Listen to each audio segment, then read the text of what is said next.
there, Morbid Maniacs. It's time for another spooky video. And I am so happy to be back, you guys. I have missed you so much. Oh my god, this lighting is so weird. Sorry, I was trying to get the lighting right, guys. I'm sorry, I'm filming this during the day. But as you guys know, after every Vlogtober season, I always take a little bit of a break from my channel to kind of help myself to relax and take some time out for me, because it just, as much as I love doing it, it drains me big time. But I still want to stay on a consistent uploading schedule for you guys because I love you that much. So today's spooky video is going to be all about the Waverly Hills Sanatorium. Located in Louisville, Kentucky, the Waverly Hills Sanatorium is known to be one of the most haunted of hospitals and places in the United States. It all began in the early 1900s when an illness known as tuberculosis was making its way through the U.S. and specifically in the Louisville area. It would be known as the White Plague or White Death. It would take out many families and entire towns. Louisville would be hit hard with the illness because it sat on wetlands along the Ohio River. This made it a breeding ground for bacteria.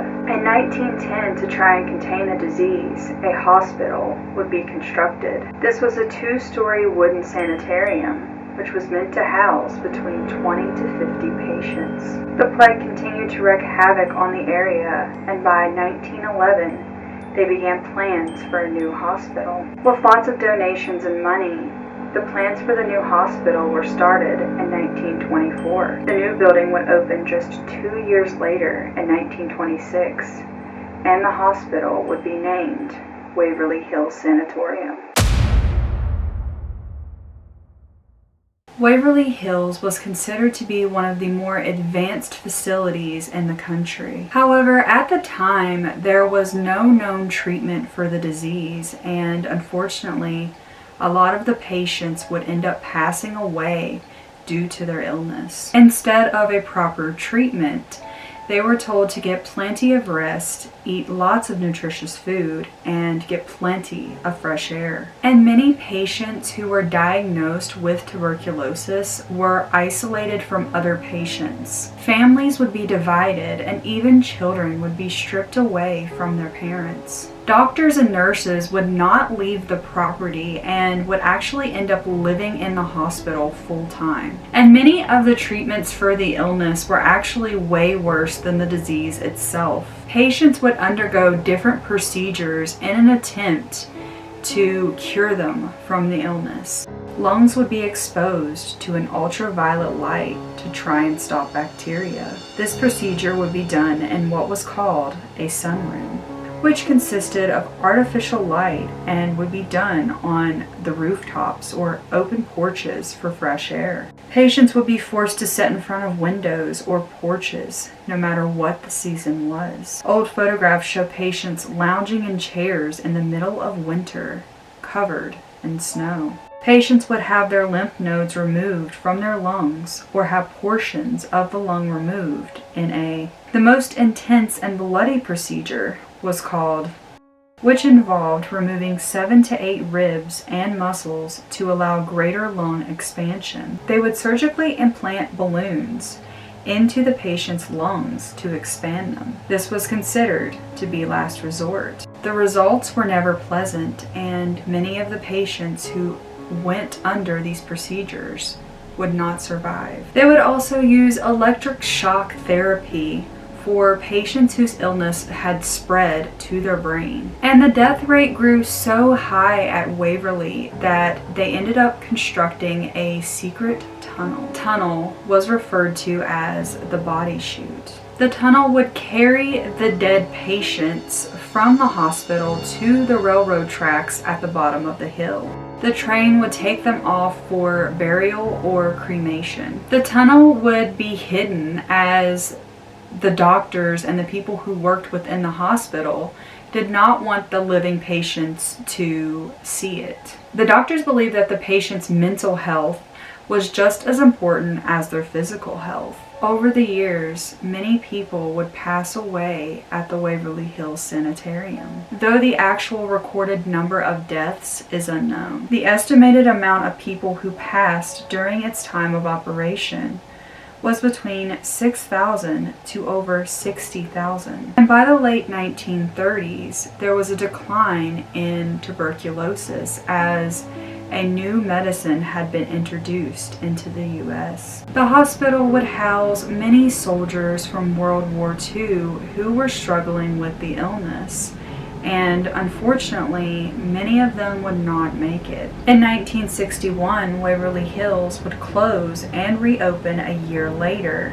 as the Woodhaven Geriatric Sanatorium. During that time, rumors flew about how patients were being mistreated and having experiments performed on them. Due to budget cuts, horrible living conditions, and the mistreatment of its patients, the sanitarium would close its doors in 1982. The buildings would be auctioned off and would pass through several hands over the course of the next 2 decades. After many attempts in turning the buildings into something new, the building would sit abandoned until 2001, when it was purchased by Charlie and Tina Mattingly. By 2001, the building had fallen into disrepair.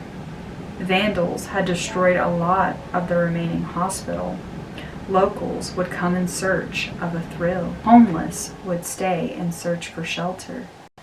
The hospital would grow to have a reputation of being haunted. Paranormal stories began circulating. Visitors to the sanitarium would report slamming doors, figures in windows, lights as if the power were still running, strange sounds and eerie footsteps in empty rooms. One legend speaks of a little girl who has been spotted running up and down the hallways of the 3rd floor. And then there is the spirit of a little boy by the name of Timmy O'Shea. Now, Timmy lived in the children's pavilion on the 3rd floor and was being treated for stage 3 tuberculosis. Timmy would often play ball with the other children on the rooftop. Unfortunately, one day Timmy would fall off the rooftop and he would not make it. A police investigation would determine that it was nothing more than an accident.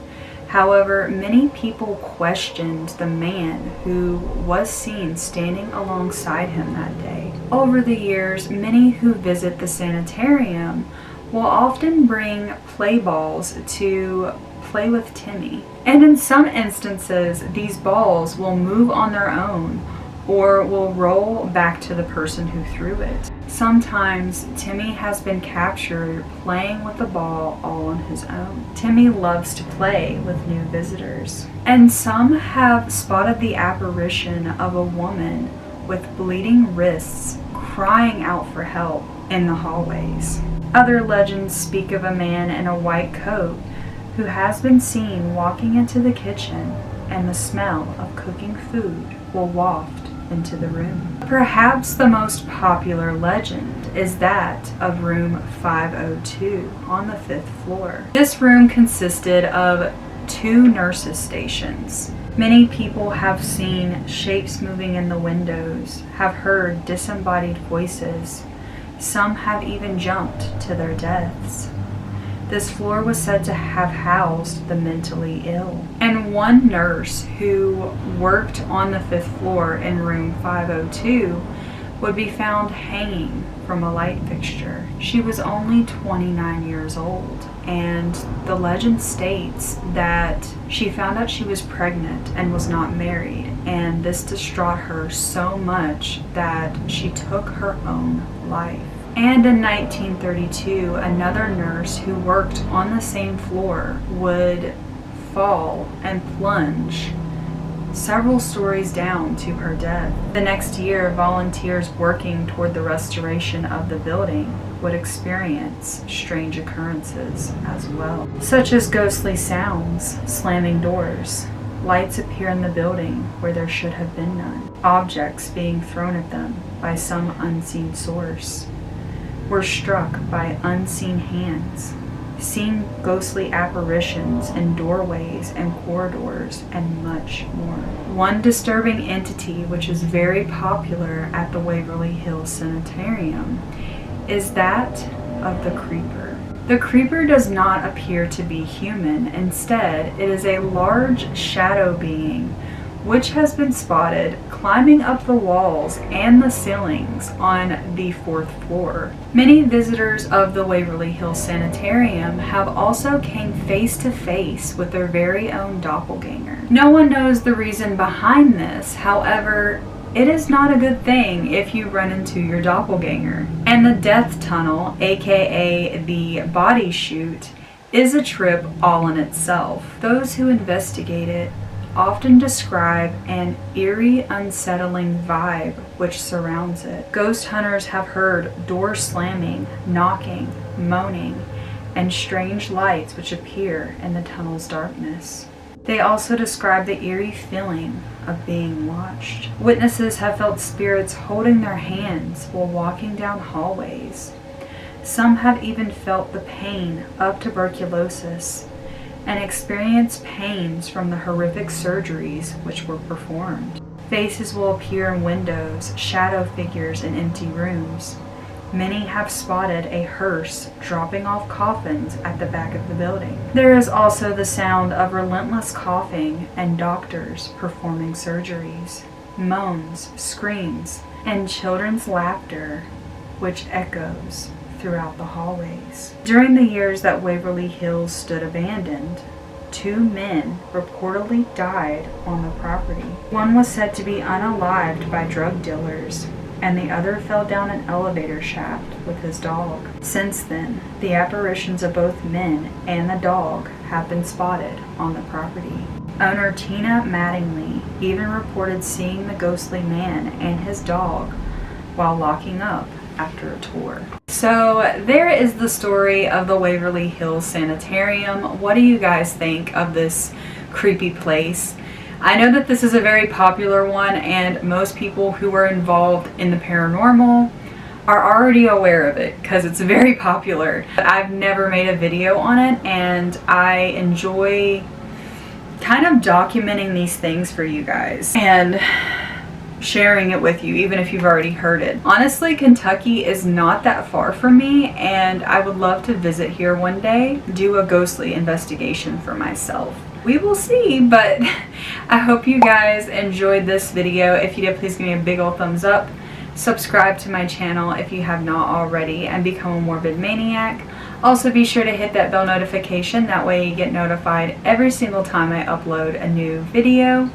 And I love you guys to the moon and back, and I will see you next week.